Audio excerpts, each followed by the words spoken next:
কুষ্টিয়া পদ্মার ভাঙনে নদীগর্ভে বিলীন হল জাতীয় বিদ্যুৎ সঞ্চালন গ্রিডের টাওয়ার। দুপুর 12টার দিকে টাওয়ারটি নদীগর্ভে বিলীন হয়ে যায়। Power grid company of Bangladesh লিমিটেডের ঈশ্বরদী সার্কেলের তত্ত্বাবধায়ক প্রকৌশলী শরীফুল ইসলাম জানান, ঝুঁকি বিবেচনায় সপ্তাহখানেক আগে থেকে ওই সঞ্চালন লাইনে বিদ্যুৎ সরবরাহ বন্ধ ছিল। টাওয়ারটি পদ্মায় বিলীন হওয়ার পরও বিদ্যুৎ সঞ্চালনে কোনো অসুবিধা হচ্ছে না বলে জানান তিনি। এর আগে ভেড়ামারা থেকে রাজবাড়ীতে বিদ্যুৎ সরবরাহ করা হতো, এখন বিকল্প হিসেবে ফরিদপুর থেকে রাজবাড়ীতে বিদ্যুৎ সরবরাহ করা হচ্ছে।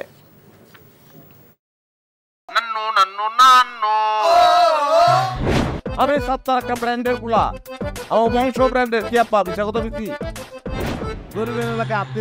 এমন পাড়া দিব না গুরু গুরু ভিতরতে সব বাইরে হয়ে যাবে। আরে ওইটা থামো না, তোরে যদি ইসলামিক সাইড সবাই ডিভোর্স না দিছি আপনারা কি হোগারে কালিয়া বল আমরা সিয়াম তুমি আমারে আম্মা ডাকলা কেন?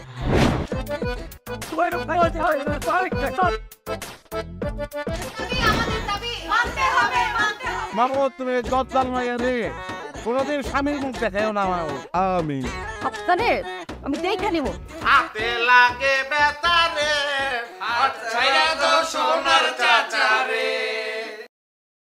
এনজিওর কিস্তি প্রথমবার বিকাশ পেমেন্ট করলেই 20 টাকা ইনস্ট্যান্ট ক্যাশব্যাক।